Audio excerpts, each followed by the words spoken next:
പ്രധാനപ്പെട്ട മുന്നണികളുടെയും സ്ഥാനാർത്ഥികൾ രംഗത്തെത്തിയതോടുകൂടി ഇടുക്കി പാർലമെന്റ് മണ്ഡലത്തിലെ തെരഞ്ഞെടുപ്പ് പ്രചരണം ചൂടുപിടിച്ചിരിക്കുകയാണ്.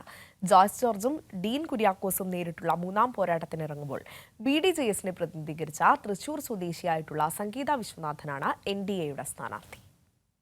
ഭൂവിസ്തൃതിയിൽ സംസ്ഥാനത്തെ ഏറ്റവും വലിയ മണ്ഡലമായ ഇടുക്കി പാർലമെന്റ് മണ്ഡലത്തിൽ പ്രധാനപ്പെട്ട മൂന്ന് മുന്നണികളുടെയും സ്ഥാനാർത്ഥികൾ കളം നിറയാനുള്ള ശ്രമത്തിലാണ്. വളരെ നേരത്തെ തന്നെ സ്ഥാനാർത്ഥി പ്രഖ്യാപനം നടന്ന LDFൽ സ്ഥാനാർത്ഥി 2 റൌണ്ട് പര്യടനം പൂർത്തീകരിച്ചു കഴിഞ്ഞു. മണ്ഡലം കൺവെൻഷനുകളും വാർഡ് കൺവെൻഷനുകളും വരെ പൂർത്തീകരിച്ച് കുടുംബയോഗങ്ങളും ഭവന സന്ദർശനങ്ങളും ഉൾപ്പെടെ പ്രചരണ രംഗത്ത് LDF ഏറെ മുമ്പിലാണ്. നിലവിലെ MPയുടെ നിരുത്തരവാദ നിലപാടും വികസന വിരുദ്ധതയും ജോയ്സ് ജോർജ് MP ആയിരുന്നപ്പോൾ തുടക്കമിട്ട കോടികളുടെ വികസനം താളം തെറ്റിച്ച് നഷ്ടപ്പെടുത്തിയതും വന്യജീവി ആക്രമണ പ്രശ്നത്തിലെ മുതലെടുപ്പ് രാഷ്ട്രീയവുമാണ് മണ്ഡലത്തിൽ പ്രധാന ചർച്ചയാക്കി LDF ഉയർത്തിക്കൊണ്ടുവരുന്നത്.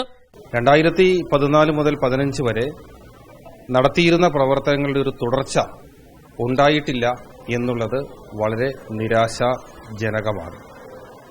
വികസനത്തെ സംബന്ധിച്ചാണെങ്കിൽ ടൂറിസം മേഖലയിൽ നടത്തിയിട്ടുള്ള വലിയ മുതൽ മുടക്കുകൾ, പശ്ചാത്തല വികസന രംഗത്ത് ദേശീയപാത ഉൾപ്പെടെ ഉണ്ടായിട്ടുള്ള വലിയ വികസന മുന്നേറ്റം, CRF റോഡുകൾ, PMGSY റോഡുകൾ തുടങ്ങി തൊഴിലുറപ്പ് പദ്ധതിയെ മറ്റ് പദ്ധതികളുമായി ഏകോപിപ്പിച്ച് നടത്തിയ വികസന പദ്ധതികൾ ഉൾപ്പെടെയുള്ളതിന്റെ ഒന്നും തുടർച്ച ഇടുക്കിയിൽ ഉണ്ടായിട്ടില്ല.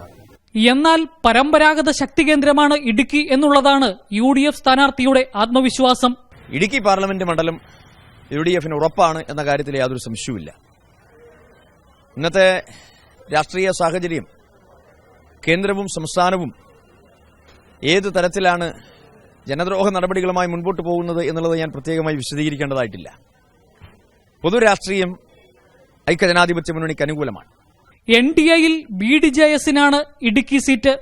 തൃശൂർ സ്വദേശിനിയായ സംഗീത വിശ്വനാഥനാണ് NDA സ്ഥാനാർത്ഥി. ഒരു പ്രൊജക്ടോ അല്ലെങ്കിൽ എന്തെങ്കിലും കാര്യങ്ങളൊന്നും ഉയർത്തിക്കാട്ടാനുണ്ടോ ഈ കഴിഞ്ഞ MPക്ക് ഇവിടെ ചെയ്തത്? എത്രയെത്ര പ്രശ്നങ്ങൾ ഇടുക്കിയിലെ ജില്ലയിലെ ആളുകൾ ഇപ്പൊ അത് അനുഭവിച്ചുകൊണ്ടിരിക്കുന്നു. ഈ വന്യജീവി പ്രശ്നം തന്നെ ദിവസവും വലിയ പ്രശ്നത്തിലാണ്. MP എന്ന നിലയിൽ ജോയ്സ് ജോർജിന്റെ 5 വർഷവും ഡീൻ കുര്യാക്കോസിന്റെ 5 വർഷവും തമ്മിലുള്ള താരതമ്യം പരമാവധി ജനങ്ങൾക്കിടയിൽ ചർച്ചയാക്കാനുള്ള ശ്രമമാണ് LDF നടത്തുന്നത്.